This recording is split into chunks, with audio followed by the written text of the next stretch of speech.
Hello everyone, we are here for the fourth edition of Kumbha and we are with Karl today. I don't know if you guys know, I mean, most of the creative people in the creative sector know Karl, and he's an artist, a visual artist, a mentor, for a lot of Nepali artists here, and he's leaving for good for a while, I guess, and I hope he comes back soon. And so we wanted to take this opportunity. Actually, I wanted to interview you a bit later so I could like build up that confidence and really come in front of you and like ask you, intelligent questions.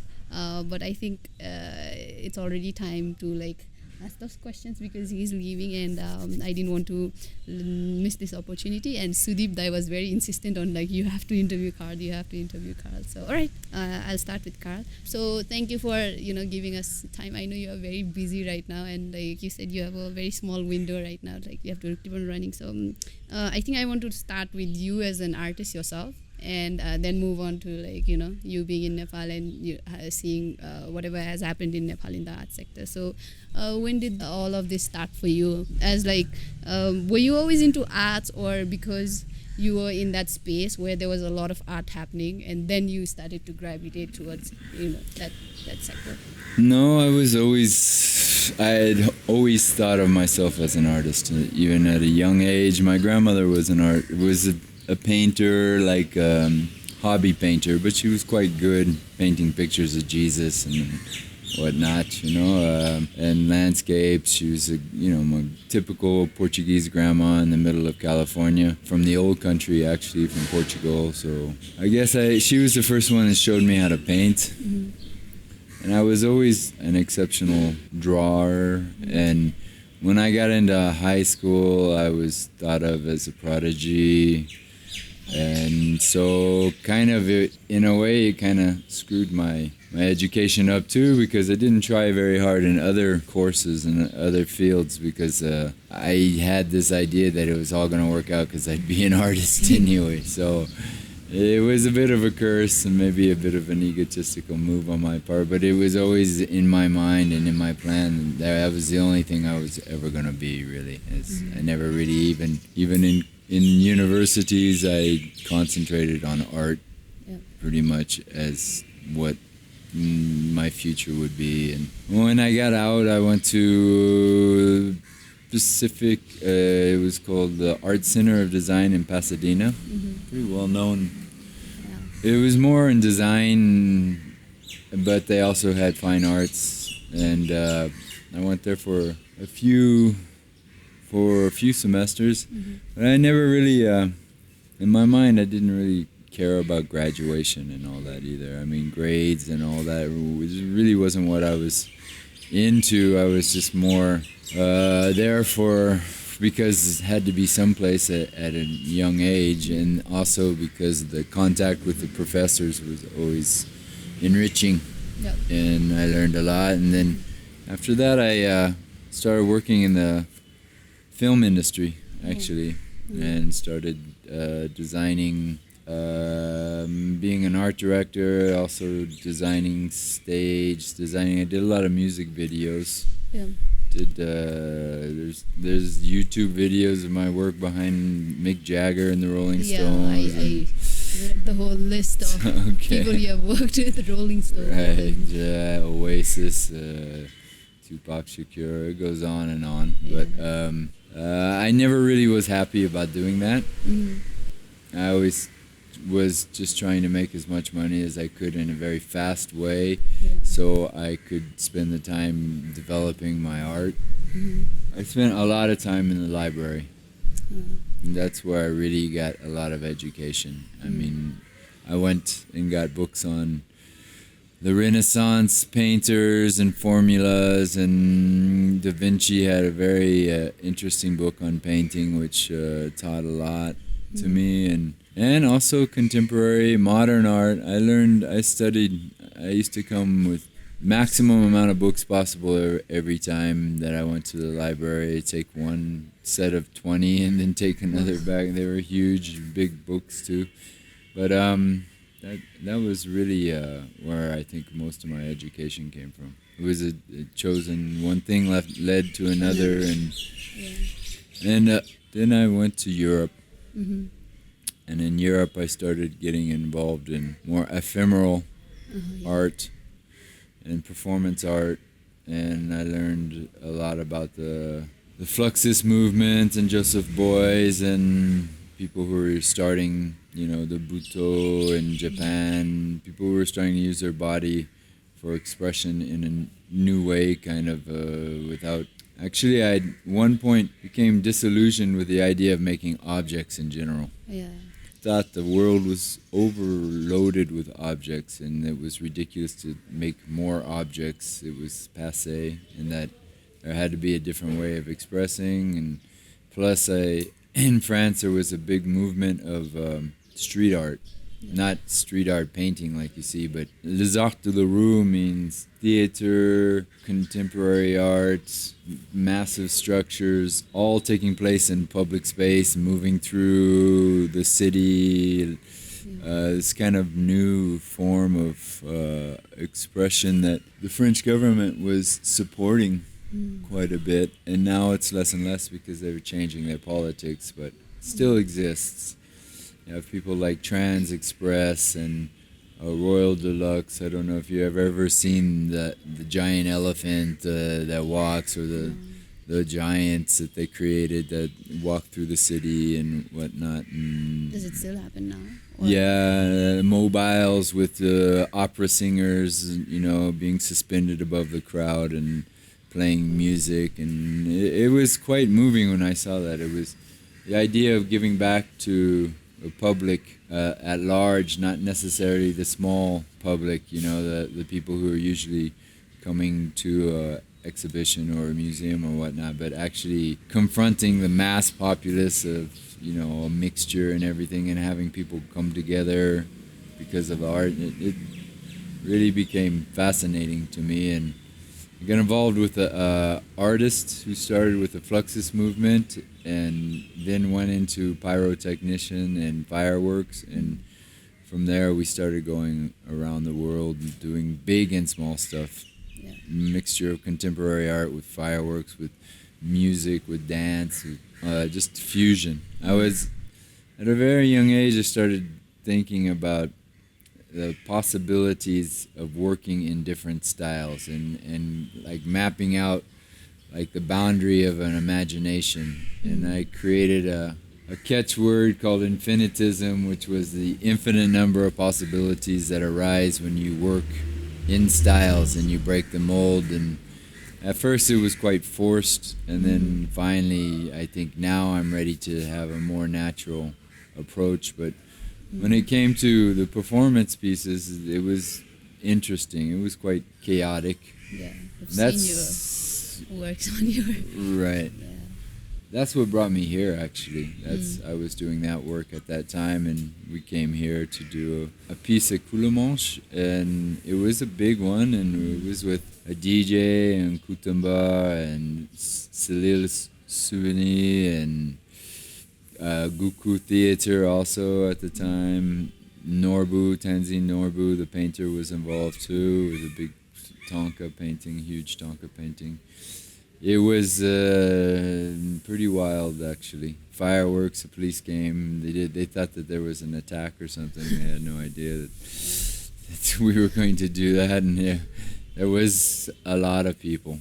I don't know, 3,000, 4,000, 5,000 people. Was it the one on the close to where Ratnapak is? Coulamanche, the divinity of... Yeah, divinity of common life. That was it. That's like the most memorable. I mean, the all of the works that you have done here, it's always here in my mind, because like how you say it, like in your writing, in like you are not getting into that plastic art phase, and it's too many objects there was like too many objects, and I realized like how your performance, like ephemeral performance, these like really leave a mark on your head. And like I was there with my mom, and she still remembers the fireworks and you throwing all the like colors. Exactly. So that's like really, and also about style, like how you say it, like infinitism. And this is like, I think a lot of artists and me as well, I struggle with what my style is, and a lot of younger artists also ask like how do you develop your style, but I think this also gives a new name to the style that we don't have, and we are trying to do with like a lot of different kind of styles. So Yeah, it's pretty much, I mean, when I was doing it, it seemed kind of new, but now it's pretty much, it all moved the same. Everybody, a lot of young artists had the same ideas, and so now it's pretty much I mean, postmodernism, that's the catchword, but it's pretty much the style, the movement that's defining our culture, because we are living in such a fusion of information and everything. It's pretty amazing. So I think that in that sense, the art is always a reflection of our times, in a sense, and I do believe that that's really what this period will be defined as, this kind of mix of everything. And when I started doing more physical work and performance and whatnot, it was really is not because I wanted to be a performance artist. It was because it was a logical progression of fusion, and instead of just stopping at the flat surfaces and whatnot, or sculpture, actually going into fusing different types of creative avenues and whatnot. And so it was just a logical deduction in the formula that I was working with at the time. do you think like our generation lives in like a less interesting period than you did, like because so many things were happening that then, and even now you can like go back to the time, and I bet you can say these were more interesting than like what we have right now. Do you think like we live in less No, of an interesting time than like not at all. I think that actually there's better painters technically now in the genre of painting, and sure, a lot has been done, but there's still a big open space for many different ways of creativity and whatnot. And I actually think it's quite an exciting, with technology moving into contemporary art. I think now, plus big structures are becoming more easy. The computer is making architecture even more amazing, because like Bilbao, for example, there was no way to create those kind of sculptures before, because you could draw them, but the angles and everything, the mathematics, it's way too complicated. But now computer does all the mathematics, and like 3D laser printing and whatnot. I mean, these things that still are waiting for artists to really use them. I'm amazed more. I mean, I honestly thought that at the end of Warhol and pop art, and there was a real lull in contemporary art. It just went down. Less was more kind of attitude. Like if you could draw, it was a question whether it was really art or not, or it was illustration, so people were just relying on bad drawing. And like the Basquiat movement, it was like, why you don't need to really take courses, you don't need to train and everything. You just need to become famous, I mean, Basquiat was good, but it's the school of Basquiat that grew out of it, this idea that you could become an art star right out of the egg without, this process of development and finding technique.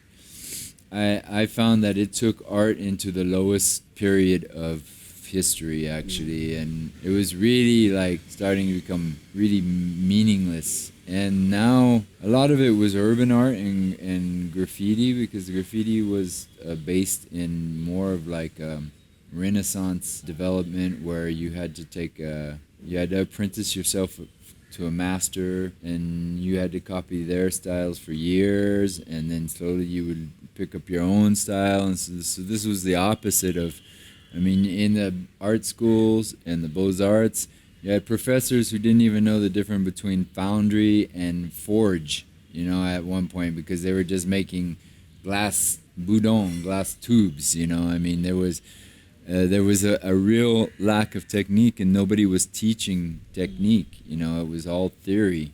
So people didn't even want to dirty their hands anymore. They just wanted to think of the idea, and And there was a generation that lost technique. And now, because contemporary art is always looking for the new, and there was a saturation of bad art so bad that the pendulum swang the other direction, and now technique is more important than, like, if it's not well made. When you're looking at paintings now in galleries, sure, there's a few like modernists still around that are doing their thing and whatnot, but the new artists, there's more of a challenge that you have to be on your, you have to, you have to really like be on point to get your work seen. And when you see it next to a badly painted painting, even if that person is well known and this person is not, there's a difference, and everybody sees the difference. And that pendulum swing going into technique is creating a new generation of art and artists, and also the computer and new techniques and new approaches of like large scale pieces, and video has gone far in recent times. So I think actually it's quite an exciting time. I'm glad to be here at this time, really. I mean, I'm glad to also be going to Paris, where I'll be more exposed to what's going on in the streets again, even though it's like the big budget and everything, and the massive pieces like the giant McCarthy butt plug that was taken down, Oh, yeah. I mean, at least those frontiers are being challenged, and I mean, though that kind of work in small form would mean nothing, but in big form, that's where it is. So I like kind of large monumental scale, and I'm glad to be like back in a place where I'll see large monumental scale pieces again. And they're still, even though France has cut their budget quite a bit, they're still smart enough to realize that the world is looking to France always as an innovator for art, and therefore it would be really silly for them to cut that too much out of their budget. It's just shifting, that's all. And private sector has to start picking up a lot of the expense, and I can understand all that. Yep. You say you have lived a lot of like phases, in art. Like, which one would you say? I mean, not which one. If you had to go back to a part in your life, in that artistic life, which would you say would be the best years? I mean, right now, it could be right now, but those times when you had it happening, and sometimes you just like think, and oh man, I could go back to those years. Are there like any years that you'd go back to? Yeah, hopefully those are the years to come. I mean, hopefully the best years are still the years that I'm facing right now. I feel very strong about the work I'm going to start. I enjoyed what I did here. These sculptures here at Tongal, that was the level I wanted to work. That's and luckily I found a patron who gave me free rein, carte blanche, as we say, and I was able to create enough of them to make an effect on one space that kind of I wanted to do. So I hope to continue that kind of work too. But the next phase is going to be.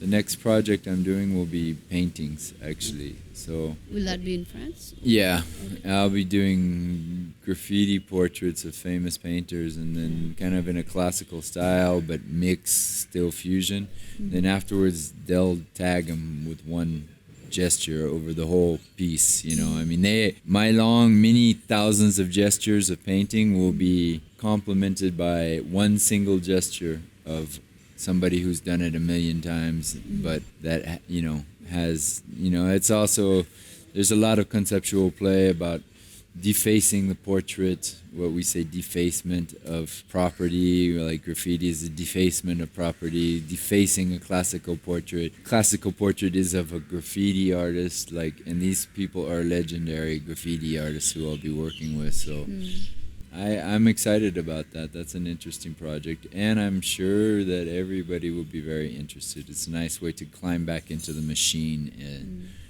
the marketplace and whatnot. And I have other Projects. paintings and stuff I want to do, but I also would like to continue my sculpture. While I was here, I did a lot of sculpture. I mean, more than painting, actually. I did also a series of 9 paintings that are a part of the Tongo Wood collection, too, which haven't been on display yet. So hopefully when they get this area set up here, that they'll put those on display at the same time. So that way public will see them, which they're 9 pieces that fit together, so they're very large. But the Buddha that I did here, the recycled Buddha, those I think are some of my favorite pieces that I've done. So I don't want to go back to that time, but I'm glad that I went through that time. I did like working in ephemeral and working with fire and fireworks. I've always studied alchemy, which deals with the elements and whatnot, and it's a philosophy, and so using fire was in such a big way was amazing, and the smell of the fireworks and bombs for peace in a sense. And I think one of the biggest pieces we did was in the Palace of Ceausescu in Romania, where 40,000 people were there, and we had a helicopter with fireworks going out of the back, and elaborate video on the. We made the palace. It was a Ceausescu was a dictator who, during the communist era in Romania, who was pretty bad. He built this just one of the biggest structures in all of Europe, but it was never even finished. It was so elaborate. It was like this. It was a maniacal. I mean, it was a maniac practically and we made it disappear, and then we made it come back in a new way, and it was accompanied with music and video and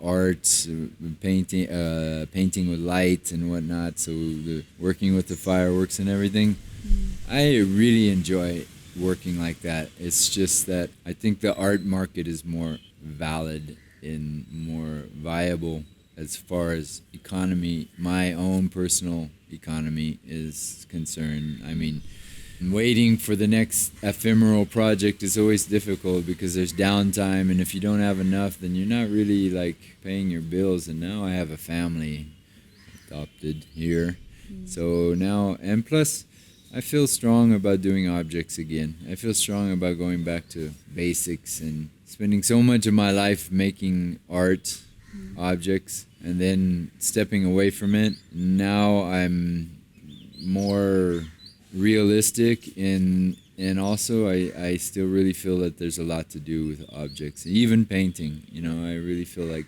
there's things to do with painting. There's ideas still to do with painting, and that, you know, I'm excited about that, and I'm excited about markets, you know, making money with my art. Before I was always shying off of that, and I mean, not really, but I didn't really shape my career according to the best place I should be for the market. I mean, I shaped my career because I wanted to experience a lot of things, and I actually went away.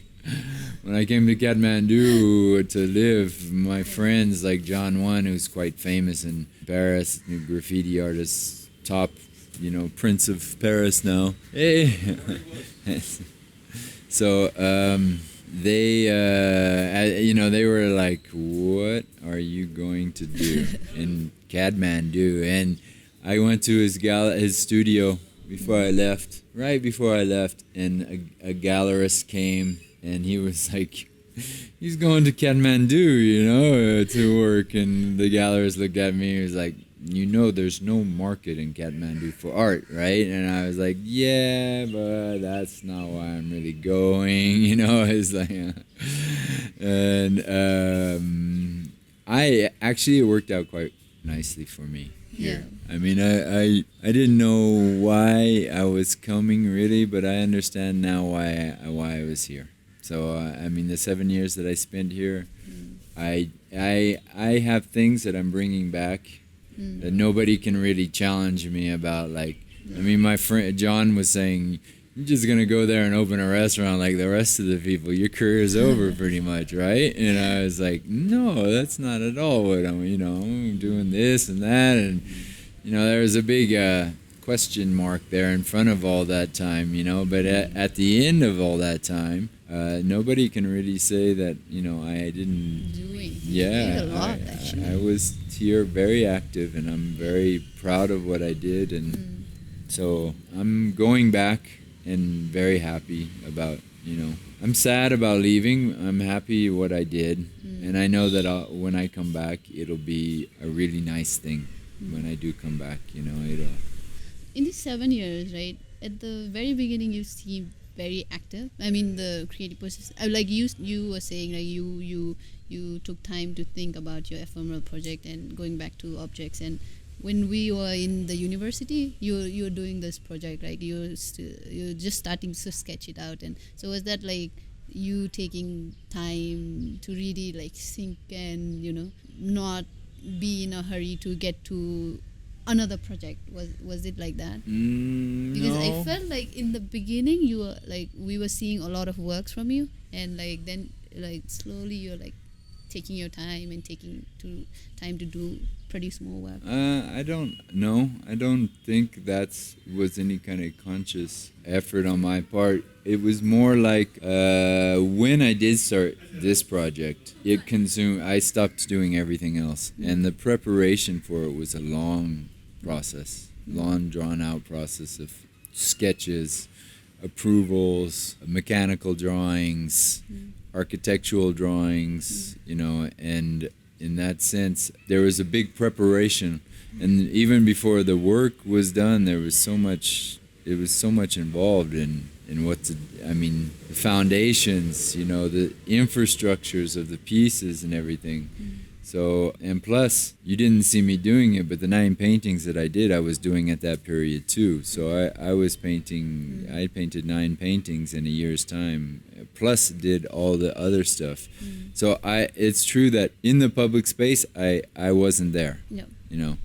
But I was actually, I had just stopped working for anything but this project because it was just so big. I mean, and there was no, in my mind, there was no idea that I could do anything else really but this. And the person who had commissioned the work, Christine, she was here on the job, and we were working together, and it was really all-consuming at that point. So the earlier parts, when I was at the school, I was painting at home, but I was doing a lot of sketches in my book at that time. I was developing kind of these ideas of taking the traditional things and mixing them in a contemporary way and whatnot. And so before that's kind of how that proceeded.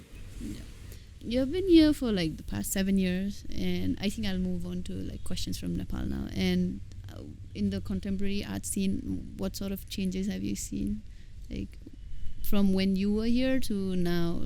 Has there been any like big jumps, or is it as it was before, or? No, I don't think it was as it was at all. I think that the new artists are challenging new ways of presenting themselves, whereas before you had very few avenues, and plus you had like camps here. Ashmina, Sujan, Monish, they're part of Sutra.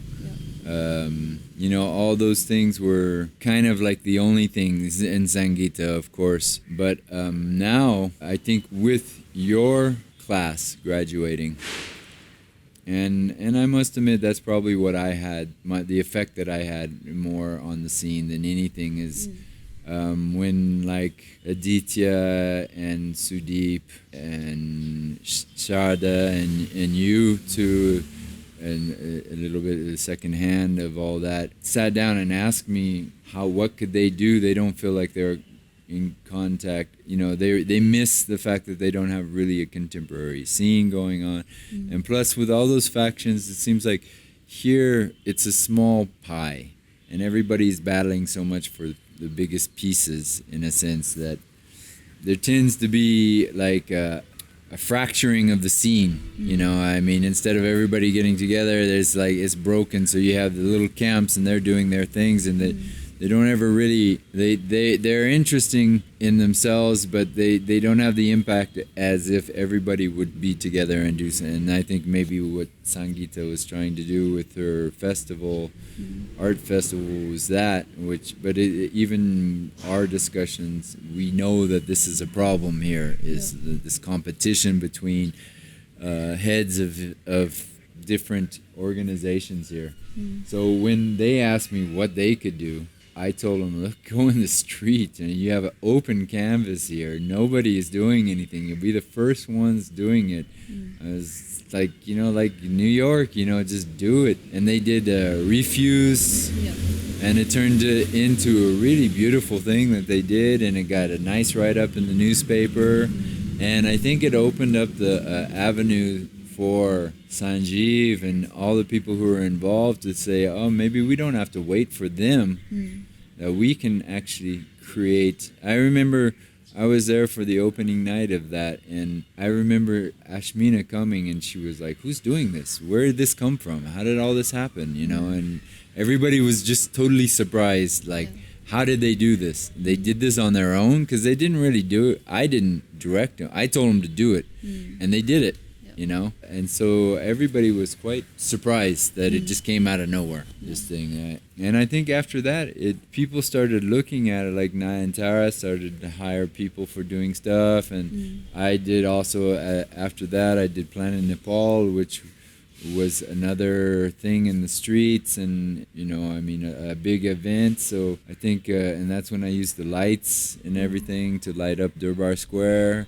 I think that, Patan. I think that also changed a little bit of mentality of people, and to work with what they have, but in a new way. And I think now Kieran is a good example of how when you're got talent, you can find your place a little bit. I think the new generation, it's great because they've taken down the people who had control a little bit, in the sense that they are now their own entity, and not just a group, but individuals functioning in the community and getting recognition and getting collectors who are interested in them in the outside of Nepal. And I think that really has changed everything here in Kathmandu, and for the young people who are seeing that, for the young artists still in school and whatnot, I think that they're seeing a new avenue. They got more hope. They got, more chances to be recognized as an entity on their own. Sangeeta, she was always kind of interested in Manish and of that class, and also Sudeep. But Sarada and Aditya, she wasn't really into their things. But then all of a sudden she's seen the opportunities, and she was asking them, please come do a show. You can do what you want. Hasn't happened yet, but sure, it's going to happen, And so it's funny to see the thing turn around, and artists that weren't considered really, because they were so kind of fresh in their own way. They weren't really, it was really modernism at that point, except for what Sujan was doing and Ashmina was doing, but still all the paintings and whatnot, were kind of a little more modernistic than on the contemporary side. There was a few contemporary artists that were involved, but it was kind of a lot of kind of modernism. And I think now artists have really moved, the young artists here have moved into a more contemporary approach, just to use tags for movements, but this is, for me, is a defining thing between modernism and contemporary. It's hard to say what it is, but there is a difference, It's a way of approaching creation, in a sense, that's kind of new,